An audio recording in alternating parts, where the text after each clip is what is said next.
ഇതാണ് മക്കളെ +1 NCERT text book. നിങ്ങൾക്ക് ഇവിടെ കാണാം +1 സയൻസിൻ്റെ മാത്തമാറ്റിക്സിൻ്റെ ഒരു ടെക്സ്റ്റ് ബുക്ക്.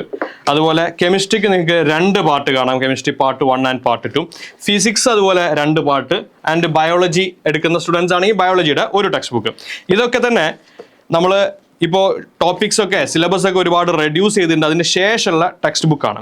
ഞാൻ എന്തിനാണ് ഇതൊക്കെ ഇവിടെ പറയുന്നത് ചോദിച്ചു കഴിഞ്ഞാൽ, മേ ബി മലയാളം മീഡിയത്തിലും അതുപോലെ തന്നെ സ്റ്റേറ്റ് സിലബസിലൊക്കെ പഠിച്ച സ്റ്റുഡൻസ് ചെറുതായിട്ടൊന്ന് ഞെട്ടിയിട്ടുണ്ടാവും. ചിലപ്പോൾ ഇത്രയും വലിയ ടെക്സ്റ്റ് ബുക്ക് ആണോ +1 പഠിക്കാനുള്ള എന്നൊരു തോന്നൽ മേ ബി ഉണ്ടായിട്ടുണ്ടാവും. അല്ലെങ്കിൽ എനിക്ക് അങ്ങനെ ഉണ്ടായിരുന്നു. +1 ജോയിൻ ചെയ്ത സമയത്ത് ഞാൻ 10th വരെ മലയാളം മീഡിയം സ്റ്റേറ്റ് സിലബസിൽ പഠിച്ചൊരു സ്റ്റുഡൻ്റ് ആയിരുന്നു. അത് കഴിഞ്ഞ ശേഷം ഫുള്ള് ഇംഗ്ലീഷ് എഴുതിയിട്ടുള്ള ടെക്സ്റ്റ് ബുക്ക് കാണുമ്പോൾ ഇതൊക്കെ എങ്ങനെ പഠിക്കുക, എന്താ ഇതിൽ പറയുന്നത്, കാര്യമായിട്ടൊന്നും മനസ്സിലാവില്ല.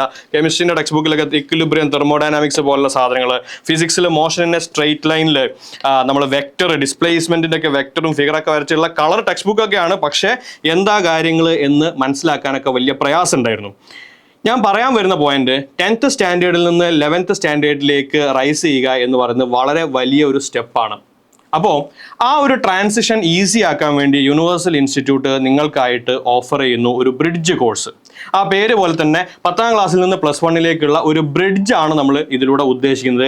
10th സ്റ്റാൻഡേർഡ് വരെ നിങ്ങൾ പഠിച്ച കാര്യങ്ങൾ ഒന്നും കൂടെ റിവൈസ് ചെയ്യുക, ഒന്നും കൂടെ നന്നായിട്ട് പഠിക്കുക, കുറേം കൂടെ ഹയർ ലെവൽ 10ാം ക്ലാസ് വരെ പഠിച്ച കാര്യങ്ങൾ വെച്ചുകൊണ്ട് തന്നെ കുറേം കൂടെ ഹയർ ലെവൽ പ്രോബ്ലംസ് വർക്കൗട്ട് ചെയ്യുക. ഇതൊക്കെയാണ് നമ്മൾ അതിലൂടെ ഉദ്ദേശിക്കുന്നത്.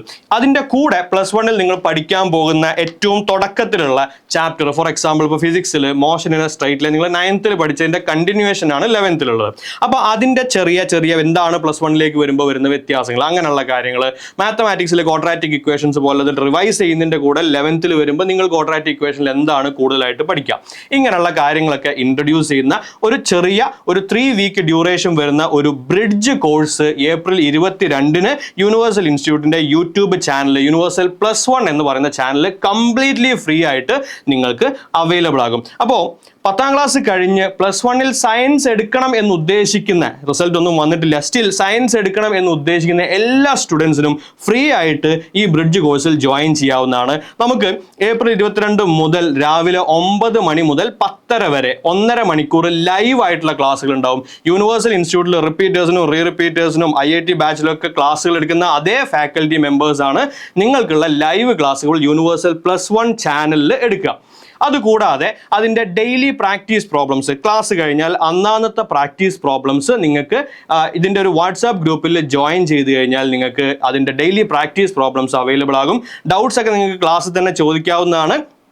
കൂടാതെ എന്നും കിട്ടുന്ന ഡെയിലി പ്രാക്ടീസ് പ്രോബ്ലംസ് വർക്കൗട്ട് ചെയ്യുക. എന്തിനാണ് നമ്മളിതൊക്കെ ചെയ്യുന്നതെന്ന് ചോദിച്ചു കഴിഞ്ഞാൽ, ഇത് കഴിഞ്ഞ് 11th ജോയിൻ ചെയ്യുന്ന സമയത്ത് നമുക്ക് വളരെ ഈസി ആയിട്ട് ആ ഒരു ട്രാൻസിഷൻ വലിയ ബുദ്ധിമുട്ടില്ലാതെ നടക്കണം. 11th വലിയ ഒരു സിലബസ് ആണ് നിങ്ങൾക്ക് കവർ ചെയ്യാനുള്ളത്.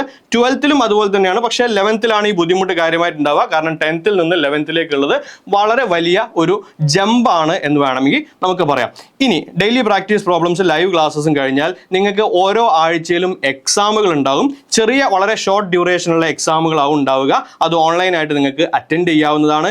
നമ്മൾ എന്തിനാണ് ഇതൊക്കെ ചെയ്യുന്നതെന്ന് ചോദിച്ചു കഴിഞ്ഞാൽ, 11th 12th നിങ്ങൾ കൺസിസ്റ്റൻ്റ് ആയ ഒരു എഫേർട്ട് കൊടുത്തു കഴിഞ്ഞാൽ ഫസ്റ്റ് ചാൻസിൽ തന്നെ നിങ്ങൾക്ക് നല്ല എൻട്രൻസ് എക്സാമുകൾ ക്വാളിഫൈ ചെയ്ത് നല്ല പ്രീമിയം ഇൻസ്റ്റിറ്റ്യൂട്ടുകളിൽ എത്തിച്ചേരാൻ പറ്റും. അത് മെഡിക്കൽ ആവട്ടെ, എഞ്ചിനീയറിംഗ് ആവട്ടെ, പ്യുവർ സയൻസ് കോഴ്സുകളാവട്ടെ.